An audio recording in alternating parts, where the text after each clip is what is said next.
বিভূতিভূষণ বন্দ্যোপাধ্যায়ের স্মৃতিধন্য রাতমোহনার চর, সুবর্ণরেখা নদী, ঘাটশিলা। দলমা পাহাড়, জঙ্গল, সুবর্ণরেখা নদী সবগুলো একসাথে দেখতে চান? তাহলে ছোট্ট ছুটিতে ঘুরে আসতে পারেন ঝাড়খণ্ড রাজ্যে অবস্থিত ঘাটশিলা। 2024 শীতের ভ্রমণে আমরা ঘাটশিলা ভ্রমণে গিয়ে উঠেছিলাম অজয় লজে। মধ্যবিত্ত বাজেটের বেড়ানোর প্ল্যান করে থাকেন আর যারা ঘাটশিলা রেল স্টেশনের সামনাসামনি একটা ভালো প্রপার্টির সন্ধান করে থাকেন, তাদের জন্য অজয় লজ একটা দুর্দান্ত ঠিকানা। আপনারা এখানে এসে করে এই উপরে আপনারা দারুণ সময় কাটাতে পারবেন। সন্ধ্যাবেলায়, রাত্রিবেলায় এখানে বন ফায়ারের ব্যবস্থাও আছে। আর আপনারা শীতের ভ্রমণেই তো ঘাটশিলা ভ্রমণে আসেন। যখন এই শীতের ভ্রমণে আপনারা আসবেন, তখন এখানে সুন্দর সুন্দর শীতের যে ফুলের যে সমারোহ, তা আপনাদের দেখা হয়ে যাবে। অজয় লজের নিজস্ব কিচেনের অসাধারণ রান্নাগুলোর স্বাদ আমরা রুপটপে বসেই নিয়েছিলাম। এখানকার খাওয়া দাওয়া দারুণ এবং পরিবেশও অসাধারণ। 2024 এই শীতের ভ্রমণে বা আগামী যে কোনো ছুটিতে তাই আপনারা স্বাচ্ছন্দ্যে নিশ্চিন্তে বন্ধুবান্ধব পরিবার পরিজন নিয়ে পৌঁছে যেতে পারেন অজয় লজ। বিভূতিভূষণ বন্দ্যোপাধ্যায়ের স্মৃতিধন্য গৌরীকুঞ্জ এবং ঘাটশিলার বিখ্যাত বুরুডি লেক আমরা এই ভ্রমণে গিয়েছিলাম, তার অভিজ্ঞতাও আজকের ভিডিওতে শেয়ার করব। রাস্তাঘাট না চেনা গ্রামের ছেলে পিন্টু চিত্রকরের ইউটিউব চ্যানেলে সবাইকে সুস্বাগতম, ওয়েলকাম। চলুন রাস্তা চেনার গল্প এবং ঘাটশিলা অজয় লজ ও শীতের ঘাটশিলা ভ্রমণের গল্প শুরু করা যাক। চলুন আপনাদেরকে রাস্তাটা আমি ডিটেলসে বুঝিয়ে দিই। ঘাটশিলা স্টেশনের 1 নম্বর প্ল্যাটফর্ম দিয়ে বেরোনোর পরেই আপনারা কনস্ট্রাকশনের কাজ চলছে দেখতে পাবেন। ওদিকে আছে অটো স্ট্যান্ডটা। আপনারা বেরিয়ে আসার পরেই সামনে ওখানে গিয়ে বাম দিকে বাঁকবেন। বাম দিকে বাঁকলে কিছুটা গেলেই অজয় লজ অবস্থিত। লাগেজ কম থাকলে আপনারা স্বাচ্ছন্দ্যে হেঁটে যেতে পারেন। এম বাজার এবং রিলায়েন্স ট্রেন্ডস পার করার পরেই সামনে কিছুটা গিয়ে বাম হাতে অজয় লজ অবস্থিত। হাওড়া থেকে ঘাটশিলা আপনারা কিভাবে আসবেন? সকালবেলায় ঘাটশিলা আসার জন্য দুটো ভালো ট্রেন আছে, একটা হাওড়া বারবি জনশতাব্দী এক্সপ্রেস, আরেকটি হাওড়া ইস্পাত এক্সপ্রেস। এছাড়া ঘাটশিলা আসার জন্য আপনারা ট্রাই উইকলি বুধ, বৃহস্পতি, শনিবার দিন হাওড়া রাঁচি ইন্টারসিটি এক্সপ্রেসও পেয়ে যাবেন। রেল স্টেশন থেকে এই জায়গার গুগল ম্যাপ লোকেশন আমি এই ভিডিও ডেসক্রিপশন বক্স এবং ফার্স্ট কমেন্টে দিয়ে দিলাম। এই হলো অজয় লজের মেন এন্ট্রান্স গেট। চলুন উপরে ওঠা যাক। সিঁড়ি দিয়ে উঠতে উঠতে আপনারা খুব সুন্দর এখানে চিত্রশিল্পের কাজ দেখতে পাবেন। আস্তে আস্তে আমরা উপরে উঠে চললাম। এই হলো ফার্স্ট ফ্লোর এরিয়া। এখানে পৌঁছানোর পরে একটা ওপেন স্পেস আপনারা এখানে পেয়ে যাবেন। আর চারিদিকেই বিভিন্ন ক্যাটাগরির রুমগুলো আছে। বড় সাইজের রুম, মিডিয়াম সাইজের রুম, আরও বিগার সাইজের রুম আপনারা এখানে পেয়ে যাবেন। তো এই জায়গাটাতে বসে আপনারা আপনাদের লাঞ্চ, ডিনার এবং ব্রেকফাস্ট সারতে পারেন। তো চলুন একটা রুম ট্যুর করা যাক।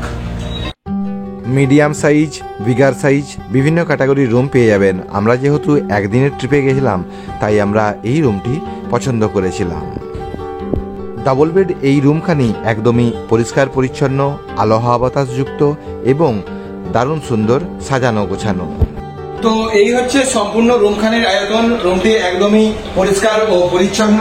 এখানে ইন্টেরিয়ারের কাজ বেশ সুন্দর। বেডের উল্টো দিকে এখানে একটা এলইডি টিভি আছে, আর কর্নারে এদিকে একটা বেসিন আছে, আর একটা মিডিয়াম সাইজের আয়না আছে। পৌঁছানোর পরেই আপনারা টিভি দেখে নিশ্চয়ই সময় নষ্ট করবেন না। ফ্রেশ হয়ে আমাদেরকে বেরিয়ে পড়তে হবে লোকাল সাইট সিইংয়ে। এদিকে একটা বেসিন আছে, একটা মিডিয়াম সাইজ আয়না আছে, আর এদিকে আছে অ্যাটাচড বাথরুম। চলুন অ্যাটাচ বাথরুমটা দেখাই। এখানে সেন্ট্রালাইজ গিজারের ব্যবস্থা আছে। আপনারা প্রত্যেকটা রুমে গরম জল পেয়ে যাবেন, চিন্তা করার কোনো কারণ নেই। তাই শীতের ভ্রমণে যারা যাচ্ছেন তারা ঘাটশিলা অজয় লজে গরম জলটা পেয়ে যাচ্ছেন। আর রুম থেকে বেরোনোর পরে ভিউটা হচ্ছে এরকম। নিজে এখানকার এই রুমে স্টে করছি। এছাড়া আরো যদি আপনারা দল বেঁধে আসেন, এদিকে অনেকগুলো রুম আছে। অজয় লজের বিশেষত্ব হলো এটাই, এর ওপেন স্পেস, ওপেন এরিয়া। এখানেও আপনারা ওপেন স্পেস পেয়ে যাচ্ছেন। এছাড়া আপনারা এই সিঁড়ি দিয়ে উপরে উঠলেও এখানেও একটা ওপেন স্পেস পেয়ে যাবেন। তো এই রুফটপে আপনারা যে কোনো জন্মদিনের অনুষ্ঠান বা প্রিয়জনকে নিয়ে যে কোনো অনুষ্ঠান আপনারা উপরেও করতে পারেন। চলুন আমি আপনাদেরকে উপরেও নিয়ে যাব। আর আপনারা যখন এখানে স্টে করবেন তখন ব্রেকফাস্ট থেকে শুরু করে লাঞ্চ, ডিনার, চা ও কফির কাপের চুমুকটা এখানে বসে আপনারা দিতে পারেন। এখানকার পরিষেবা আপনাদের এখনো পর্যন্ত কেমন লেগেছে যদি একটু বলেন। আমরা কাল সন্ধ্যাবেলা এসেছি, আর সকাল হয়েছে। খুব সুন্দর ব্যবহার এবং এখানকার পরিষেবা খুব সুন্দর, হোটেলের রুম টুম খুবই ভালো। আচ্ছা, আর রাত্রেবেলায় খাওয়া দাওয়া কেমন হলো? খাওয়া দাওয়া খুব সুন্দর, খাওয়া দাওয়া আচ্ছা। ভালো, এখানে আচ্ছা, সবই ঠিক আছে। আর ঘাটশিলা ভ্রমণে এসে আপনারা যখন লোকাল সাইট সিইং শুরু করবেন তখন প্রথম যে পয়েন্টটাতে আপনারা এসে পৌঁছবেন তা হলো এই সূর্য মন্দির। ঘাটশিলার বিখ্যাত সুবর্ণরেখা নদীর তীরেই এই সূর্য মন্দির অবস্থিত।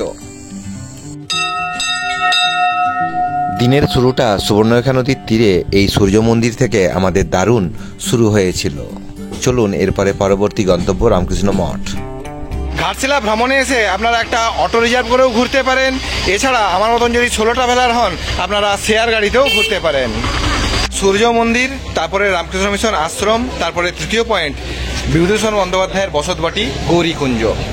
গৌরীকুঞ্জ দেখার সময় সকাল 9টা থেকে দুপুর 1টা এবং দুপুর 3টে থেকে বিকেল 5:30, অর্থাৎ দুপুর 1টা থেকে 3টে এই সময়টা এড়িয়েই আপনারা এখানে যাবেন।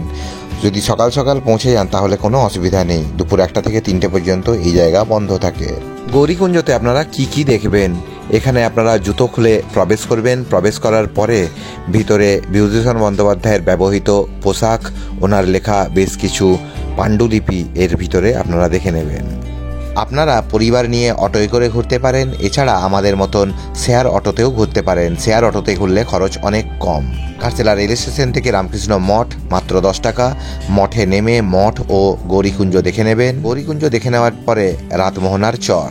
এই রাতমোহনার চর আসার জন্য রামকৃষ্ণ মঠ থেকে আমাদের ভাড়া পড়েছিল মাত্র 10 টাকা। রামকৃষ্ণ মঠে আপনারা দাঁড়ালে যে কোনো শেয়ার অটোতে চড়বেন, বলবেন যে HCL অর্থাৎ হিন্দুস্তান কপার লিমিটেড পার করার পরে আপনারা ব্রিজের পরে নামতে চান। HCL এর ব্রিজ পার করার পরেই আপনারা পৌঁছে যাবেন রাতমোহনার চর। আমরা এইভাবেই আমাদের ভ্রমণ সেরেছিলাম। 11টা থেকে দুপুর 1টা পর্যন্ত এখানে সময় কাটিয়ে আমরা লজে ফিরি। সকাল 10টা থেকে মোটামুটি দুপুর 1টা-1:30টার মধ্যে আপনারা আমি যে 4খানা পয়েন্ট আপনাদেরকে বললাম এই পয়েন্টগুলো আপনাদের ঘুরে দেখে আসা হয়ে যাবে। এরপরে চলুন অজয় লজের অসাধারণ সব রান্নাগুলোর খাবারের স্বাদ কেমন ছিল এবং অভিজ্ঞতা কেমন ছিল তা শেয়ার করব। স্যালাড, পাঁপড়, সাদা ভাত, ডাল, ঝুরঝুরে আলু ভাজা। চলুন মধ্যাহ্ন ভোজনের অভিজ্ঞতা শেয়ার করি।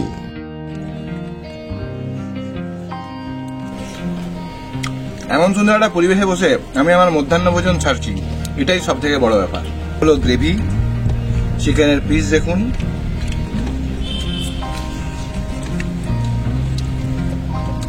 গ্রেভির স্বাদ দুর্দান্ত। ঘাটশিলা রেল স্টেশনের একদম সামনে মাত্র 400 মিটারেই অসাধারণ সুন্দর একখানা লজ আর তার পরিবেশ।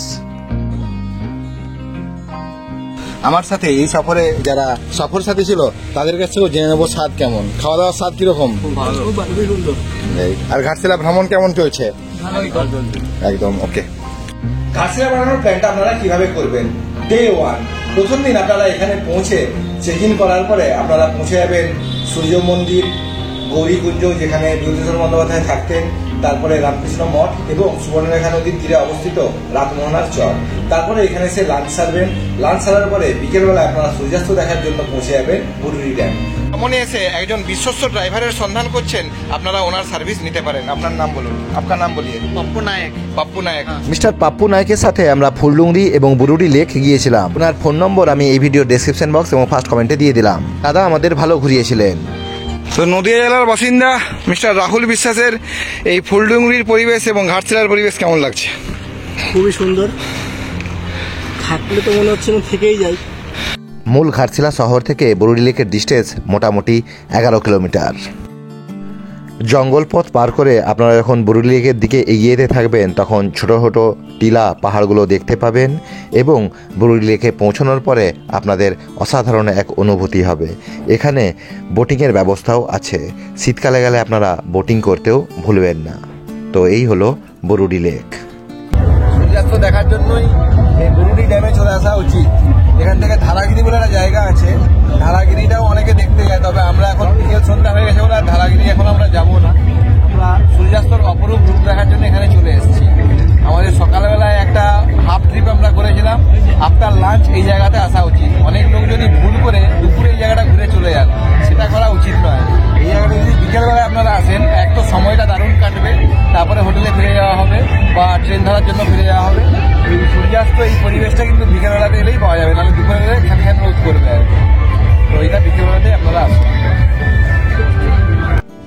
লেকে সূর্যাস্তের অসাধারণ রূপ দেখে আমরা অজয় লজে আবারও সন্ধ্যাবেলায় ফিরে এলাম। এই হলো অজয় লজের সান্ধ্যকালীন পরিবেশ। আমরা এখানে পৌঁছে কফির কাপে চুমুক দিয়েছিলাম। আর আপনাদেরকে জানাতে চাইব, অন্যান্য হোটেল, লজ, রিসর্টের মতো এখানে বনফায়ারের জন্য কোনো চার্জেস নেওয়া হয় না। আপনারা রুফটপে বনফায়ারের আনন্দ নিতে পারেন। ডে টুতে আপনারা এখান থেকে চলে যাবেন গালুডি ব্যারেজটা দেখবেন এবং গালুডি থেকে আপনারা চলে যাবেন পশ্চিমবঙ্গ সীমান্তের দিকে দুয়ারসিনি যাওয়ার সময় আপনারা পাহাড় ও জঙ্গলের যে সৌন্দর্য দেখবেন তা আপনাদের অনেকদিন মনে থাকবে। ডে টুটা ঘুরে আপনারা ঘাটশিলাতে চলে গেলেন। পরের দিন আপনারা এখান থেকে চেক আউটের পরে চলে যান টাটানগরে গিয়ে জুবলি পার্ক এবং ডিমনা লেকটা দেখে নিন। জুবলি পার্ক এবং ডিমনা লেকটা আপনাদের দুপুরের মধ্যেই দেখা সম্পূর্ণ হয়ে যাবে। তারপরে আপনারা বিকেলবেলার দিকে ইস্পাত এক্সপ্রেস এছাড়া জনশতাব্দী এক্সপ্রেস, বারবিল হাওড়া জনশতাব্দী এক্সপ্রেসে সন্ধ্যাবেলার মধ্যে আপনারা কলকাতা ফিরতে পারবেন। অজয় লজের অন্যদিকের অংশটা চলুন দেখিয়ে দিই। এখানে আপনারা ছবি তুলতে পারবেন। এখানে ফ্রি ওয়াইফাইয়ের ব্যবস্থা আছে, আপনারা ইন্টারনেট খুব সহজেই পেয়ে যাচ্ছেন। আর এই হলো করিডর এরিয়া। এখানেও ভিতরে খুব সুন্দর অঙ্কন চিত্রের কাজ করা হয়েছে। এখানেও আপনারা বিভিন্ন মিডিয়াম এবং হায়ার সাইজের রুমগুলো পেয়ে যাবেন। তো এই হলো এরিয়াটা। 2024 জানুয়ারি মাসে আমি ঘাটশিলা ভ্রমণে গিয়েছিলাম। প্রত্যেকটা রুমেই গেস্টরা ছিলেন, সেই জন্য এই বিগার সাইজের রুমগুলো আপনাদেরকে দেখাতে পারছি না, কিন্তু এখানকার পরিবেশটা আপনাদেরকে বোঝালাম। এই হলো অজয় লজের করিডর এরিয়া। এই সিঁড়িপথ দিয়ে উঠে আপনারা উপরে দোলনাও পেয়ে যাবেন। ঘাটশিলাতে যে সময় যখন আপনারা আসবেন তখন সরাসরি এই ফোন নম্বরগুলোতে যোগাযোগ করে আপনারা ট্যারিফ কী চলছে এবং এখানে আরও কী কী ক্যাটাগরির রুম অ্যাভেলেবেল আছে সরাসরি এই ফোন নম্বরগুলোতে কল করে আপনারা রুম সম্বন্ধে যাবতীয় তথ্য সংগ্রহ করে নিতে পারেন। এই ফোন নম্বরগুলো এবং গুগল ম্যাপ লোকেশন আমি এই ভিডিওর ডিসক্রিপশন বক্স এবং ফার্স্ট কমেন্টেও দিয়ে দিলাম। মঙ্গল আর কৃষ্ণা দুজন স্টাফই ভীষণ ভালো। আমরা যা যা চেয়েছিলাম ওনারা প্রোভাইড করেছিল। হ্যাপি নিউ ইয়ার, ভালো থেকে আবার দেখা হবে। ওকে। Happy new year 2024। 2024-এর প্রথম রবিবার ঘাটশিলা ভ্রমণটা আমাদের দুর্দান্তভাবে কেটেছিল। আপনারাও আনন্দে থাকুন, ভ্রমণে থাকুন, পরিবারের সাথে দারুণ সময় কাটান। আমার তোলা ছবিগুলো এবং ভ্রমণ তথ্যমূলক ভিডিওগুলো দেখার জন্য আপনারা আমাকে আমার ইনস্টাগ্রাম এবং আমার ফেসবুক পেজটিকে ফলো করতে পারেন। ভিডিও ভালো লাগলে লাইক করবেন, কোনো কিছু জানতে হলে কমেন্ট করবেন, আমি অবশ্যই উত্তর দেওয়ার চেষ্টা করবো। আমার ভাইদের সঙ্গে ভ্রমণ ভালোই হলো। কি রে, ভালো হলো তো? তো সবাই সুস্থ থাকুন, ভালো থাকুন, সাবধানতা অবলম্বন করে ভ্রমণ করুন। দুর্গা দুর্গা দুর্গা দুর্গা দুর্গা দুর্গা দুর্গা।